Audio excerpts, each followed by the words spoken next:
জামাইকে বলেছিলাম ফর্সা হওয়ার একটা ক্রিম কিনে দিতে, কিন্তু দিল না, টাকা নেই সেটা বলল। কিন্তু নিজেই ঘরেই তৈরি করে ফেললাম ফর্সা হওয়ার জন্য ক্রিম, এবং এই ফেস প্যাকটা এতটা ভালো, আমি নিজে অবাক হয়ে গেছি। আপনারাও মেখে দেখেন ত্বক কতটা ফর্সা হয়। ত্বক ফর্সা করার জন্য বাইরের নাইট ক্রিম বা বাইরের কেমিক্যালযুক্ত ক্রিম না মাখাই ভালো। এখানে আমি যুক্ত করেছি 1 চামচের মতো বেসন, বাটির একটা পরিষ্কার বাটি নিয়েছি, 1 চামচের মতো বেসন দিলাম, আর দিয়ে দিলাম 1 চামচের মতো লাল গমের আটা।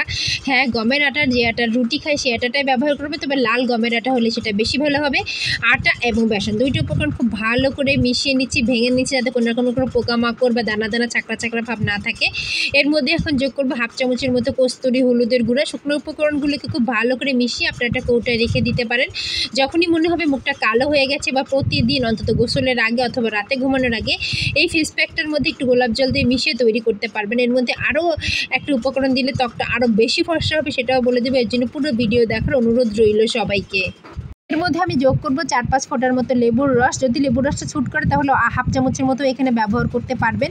লেবুর রসটা কিন্তু ন্যাচারালি ব্লিচের মতো কাজ করে আমাদের ত্বকে। আর দিয়ে দেবো 1 চামচের মতো গোলাপ জল। গোলাপ জল যতটুকু লাগবে ততটুকু এখানে ব্যবহার করবেন। এই ডোটা আমি ঠিক যেভাবে তৈরি করবো সেভাবেই তৈরি করতে হবে। বেশি পানি বা বেশি টাইটও করা যাবে না। অল্প অল্প করে গোলাপ জল দিয়ে আমি ঠিক যেভাবে মেশাচ্ছি ঠিক সেভাবেই কিন্তু মিশিয়ে নিতে হবে।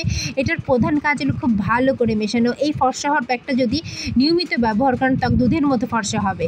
এর মধ্যে যোগ করবো 1 চামচের মতো নারিকেল তেল। ত্বক দীর্ঘদিন টান রাখতে, উজ্জ্বল ফর্সা লাগতে অবশ্যই নারকেল তেলটা অন্তত 1 চামচ করে হলেও প্রতিদিন এরকম ফেস প্যাকের মধ্যে দিয়ে ব্যবহার করতে হবে। শীত যেহেতু চলে আসছে, এক থেকেই ত্বক উচকে যাচ্ছে, কালো হয়ে যাচ্ছে, সাদা হয়ে যাচ্ছে, কেমন যেন বিশ্রী হয়ে যাচ্ছে, ত্বকের গ্লোই নষ্ট হয়ে যাচ্ছে। ত্বকের গ্লো বাড়াতে এই ফেস প্যাকটা অবশ্যই অনেক ভালো কাজ করবে। আর দিয়ে দেবো 1 মটর দানার পরিমাণে পেস্ট কিন্তু মুখের কালো দাগ দূর করতে, কারণ পেস্টে আছে ফ্লুইড, যেটা মুখের কালো দাগ দূর করে মুখের উজ্জ্বলতা বৃদ্ধি করতে এবং উপরিভাগের চামড়ার উপরিভাগের লোমকূপের গোড়ার ময়লা উঠাতেও কিন্তু সাহায্য করে।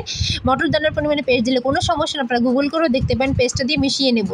পেস্টটা দিয়ে খুব ভালো করে মিশিয়ে নেওয়ার পর আপনারা সমস্ত মুখে, গলায়, ঘাড়ে, হাতে পায়ে সব জায়গায় তোমরা লাগাতে পারবে। তবে আমার মনে হয় এটা রাত্রে লাগালে বেশি ভালো হবে। এটা লাগিয়ে চুলার পাড়ে অথবা রোদে যাওয়া যাবে না।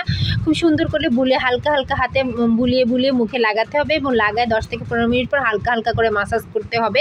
আমি ঠিক যেভাবে দেখাচ্ছি হালকা করে যদি ভালো মাসাজ পরে স্কিনের উজ্জ্বলতা বৃদ্ধি পেয়ে স্কিন টান উজ্জ্বল ফর্সা হয়। খুব ভালো একটা ক্রিমের থেকেও কিন্তু ফর্সা হওয়ার ক্রিমের থেকে এটা 1000 গুণে ভালো এই ফেস প্যাকটা। তাই হালকা হাতে মাসাজ করে নিয়ে 15 থেকে 20 মিনিট পর আপনারা ধুয়ে ফেলবেন, এবং ত্বকের উজ্জ্বলতা দেখে নিজেই চমকে যাবেন, আপনার হাজব্যান্ডও চমকে যাবে। ত্বক উজ্জ্বল ফর্সা করতে চাইলে বাইরের কেমিক্যালযুক্ত ফর্সা হওয়ার ক্রিমের আর কোনো দরকার নেই। নিজেই ঘরে এই ক্রিমটা তৈরি করে এইভাবে মাখুন। সপ্তাহে অন্তত 3 দিন ব্যবহার করতে হবে। 1 সপ্তাহ ব্যবহার করলে আপনার রেজাল্টটা হাতে না হাতে পেয়ে যাবেন, ত্বক ফর্সা হয়ে যাবে।